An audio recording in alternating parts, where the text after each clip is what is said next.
In a situation that caught me completely off guard, it turned out there wasn't a spot reserved for me during a family trip I was hesitant about from the start. This journey was meant to take us to a luxurious hotel, a setting I was not eagerly anticipating. My husband, Henry, seemed to ignore the obvious tension directed towards me and chose to walk away, promising we'd reconnect at the hotel's checkout. Left alone, I watched as they vanished into the opulence of the hotel. My name is Olivia, and this year marked my 32nd birthday. I'm a stay-at-home mom, sharing my life with Henry, my mother-in-law Sophia, and my 5-year-old son, Jack. Henry and I first crossed paths on a blind date 5 years back, leading us to tie the knot and enjoy what appeared to be a loving and dispute-free life, at least in the eyes of our neighbors. Our bliss was further solidified 4 years into our marriage with the birth of our son, Jack. Despite his busy schedule, Henry was a hands-on dad, contributing significantly to childcare, leaving me with no real grievances. Our household dynamics took a hit about 3 months ago following the death of my father-in-law, necessitating Sophia's move into our home. It had been ages since I last saw her, with our only encounters being at our wedding and a visit to announce our engagement. Unfortunately, my initial impressions of Sophia were far from favorable, in stark contrast to the warmth and kindness shown by my father-in-law. Sophia's skepticism about my suitability as Henry's wife was palpable, questioning his choice in me and predicting a future filled with challenges. Despite Henry's efforts to win her over, her disapproving gaze lingered. Eventually, she conceded, influenced by her husband and Henry, though her upfront criticisms in my presence were hard to forget and remain a point of contention to this day. Feeling a bit anxious about how things would pan out, I decided to adopt a positive attitude and do my best to get along with Sophia once she moved in with us. When she arrived, along with her things, I jumped in to help with the unpacking. Sophia was surprisingly sweet with Jack, who had just turned 5, showering him with attention while Henry and I sorted through her belongings. I took charge of organizing the smaller items while Henry handled the heavier lifting. The process was pretty smooth, and before I knew it, only a few bits and pieces were left for me to arrange. During the unpacking, I placed a fake plant in a spot I thought would brighten up the room. However, Sophia questioned my choice, suggesting a different location. Her tone felt a bit harsh, but I brushed it off, thinking maybe she just had a strong opinion about room aesthetics. I moved the plant without arguing, hoping to keep the peace. Meanwhile, Sophia spent some time with Jack and then turned her attention to the TV, leaving me to juggle watching Jack and finishing up the unpacking. Henry was taking a well-deserved break after all the heavy lifting, so I didn't want to disturb him.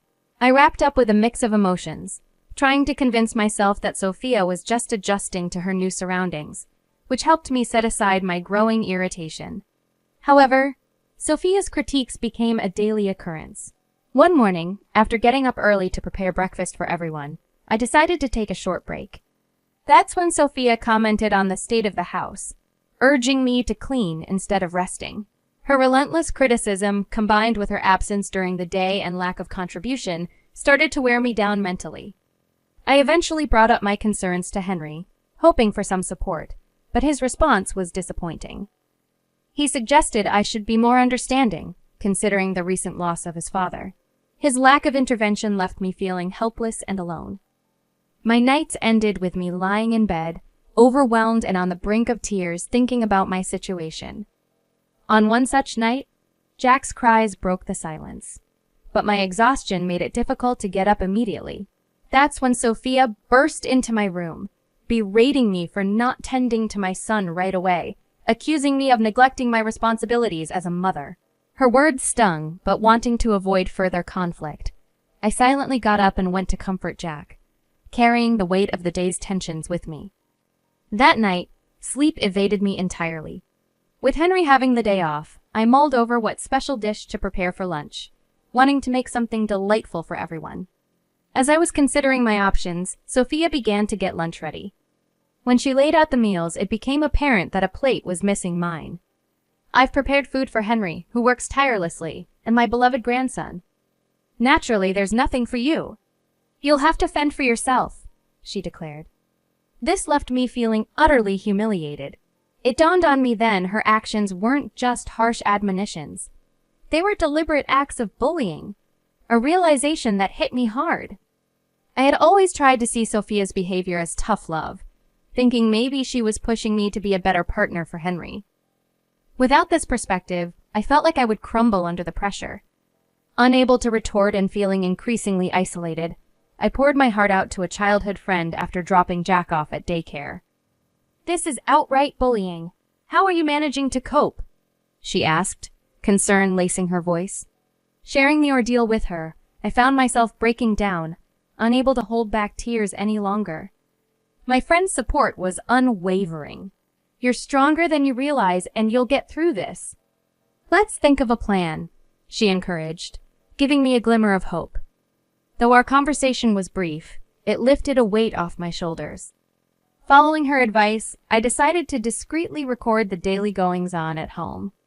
I picked up an affordable recorder on my way back from picking up Jack and set it up in a hidden spot at home.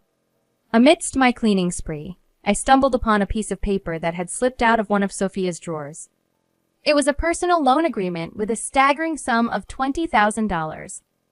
Shocked, but realizing its potential significance, I pocketed the document.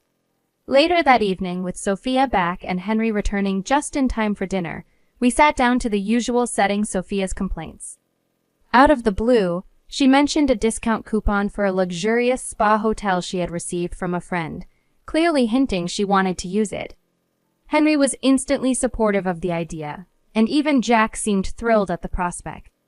This unexpected turn of events seemed to offer a brief respite from the tension at home, sparking a mix of emotions within me. Truthfully, I wasn't excited at the thought of joining them on the trip, anticipating nothing but discomfort for myself. Yet, surprisingly, Sophia extended an invitation my way, acknowledging my hard work around the house with an offer to tag along. Her unexpected gesture left me stunned, considering her usual behavior towards me. For a moment, I dared to hope her intentions were genuine, not spiteful. That night, I found myself restless, weighing the pros and cons of accepting the invitation. Henry approached me with a plea, expressing his desire for me to accompany them. He explained his dilemma. He couldn't rely on his mother to watch Jack, and managing our son alone on the trip would be too challenging. My frustration with how he had overlooked his mother's treatment towards me bubbled to the surface. "You've never stood up for me against your mother's unfair treatment." "Why should I agree to this?" I retorted, leaving Henry at a loss for words. However, he was persistent, leading me to lay down my terms if I were to consider joining them. In a moment of revelation, I showed him the personal loan agreement I had discovered in Sophia's room, revealing her $30,000 debt. Henry was visibly shocked, unable to fathom his mother's financial burden. He proposed that we assist in settling the debt, a request that put me in a difficult position. Given Sophia's behavior towards me, I was initially reluctant to offer any help. Yet, Henry's earnest plea led me to propose my own conditions for any assistance and my participation in the trip. My demands were clear. Henry needed to intervene whenever Sophia mistreated or overly criticized me. Additionally, I insisted on establishing clear rules for Sophia's behavior to be written and displayed throughout the house. If she failed to adhere to these terms, we would have no choice but to ask her to leave. Henry agreed to my terms, and we decided to implement these changes after our return from the trip. To ensure the rules would be in place upon our return, I arranged for my friend to post them around the house in our absence. We agreed to maintain a facade of normalcy until the trip concluded, after which we would confront the situation head-on. With this plan in place, I reluctantly agreed to join the trip, informing Sophia of my decision the following day. Deciding to join them on the trip, I reminded myself to stay patient just a bit longer. On the departure day, as Henry was gathering everyone's luggage, Sophia immediately showed her true colors. "Let Olivia handle the bags," she demanded, a clear attempt to belittle me right from the start. Henry gave me a look of apology, but to avoid any conflict, I complied, albeit reluctantly.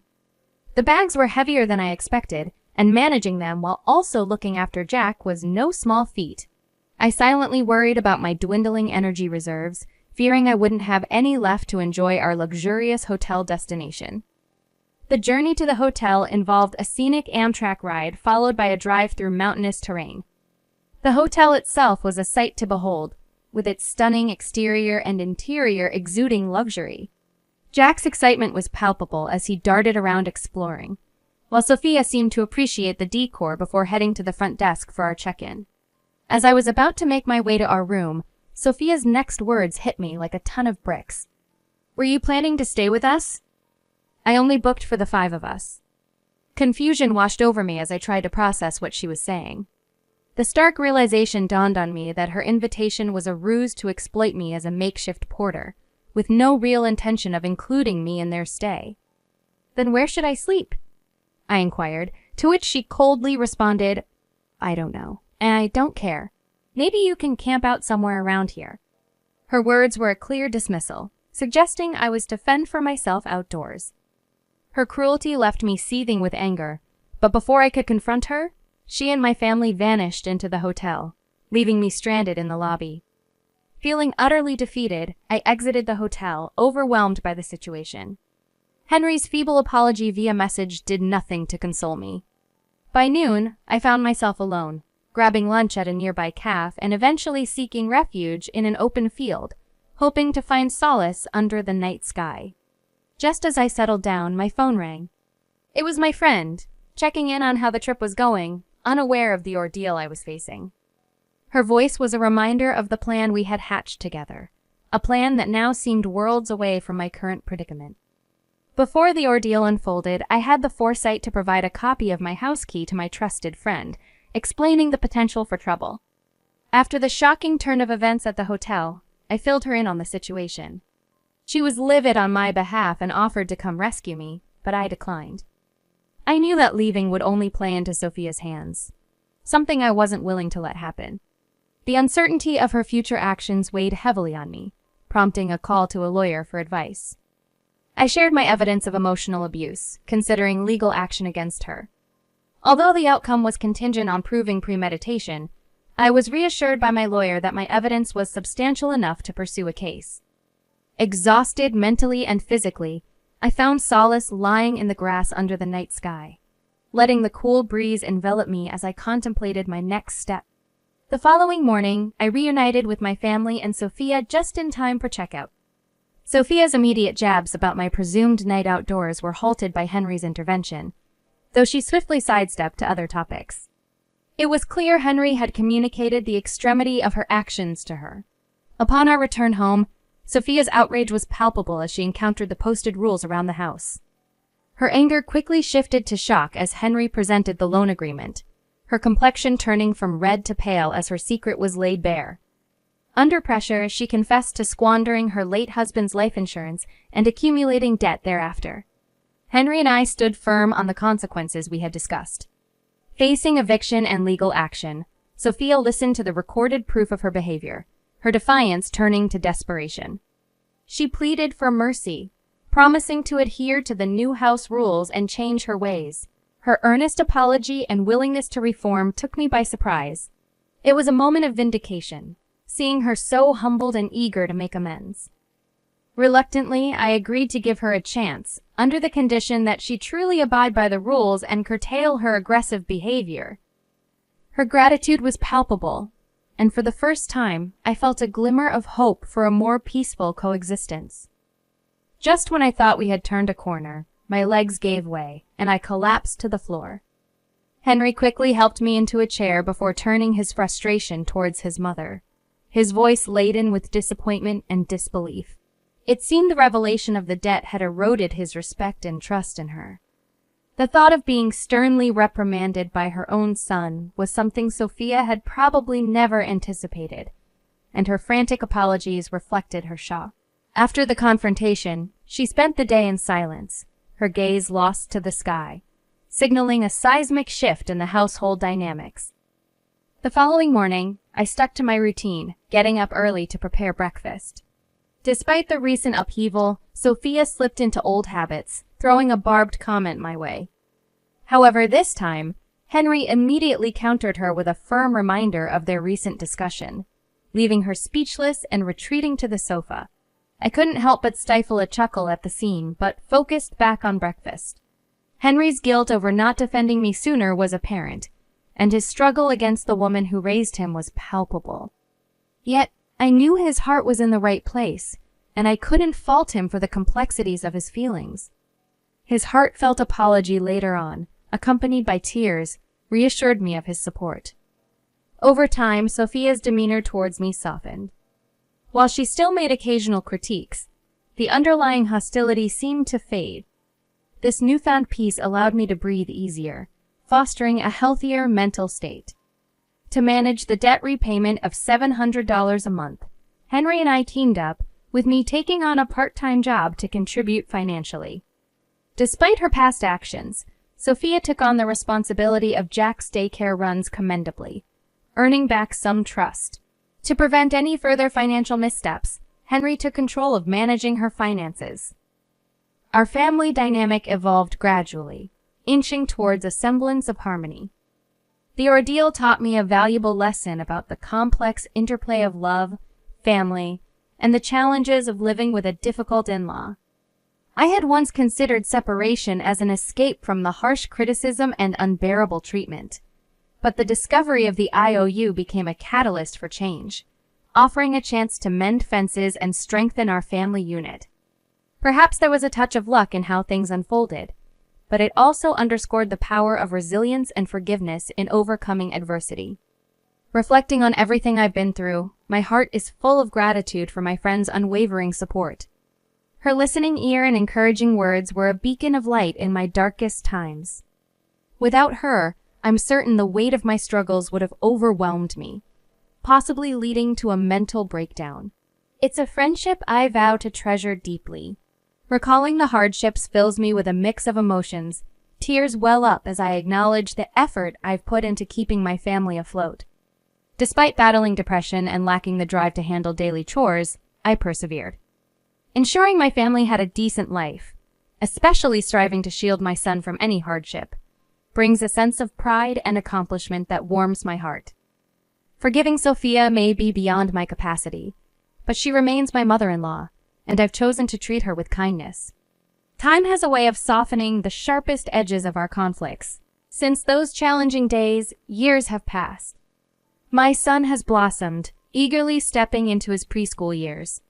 We're on the cusp of paying off the debts and are exploring the possibility of moving to a new home, marking a fresh start for our family. Sophia has gradually begun to assist me, easing the once tense atmosphere in our home. My bond with Henry has grown stronger, enriched by our experiences and mutual understanding. We're even contemplating the joy of welcoming another child into our lives. Our family stands on solid ground now, a testament to resilience, love, and the quiet strength that comes from facing life's trials head-on.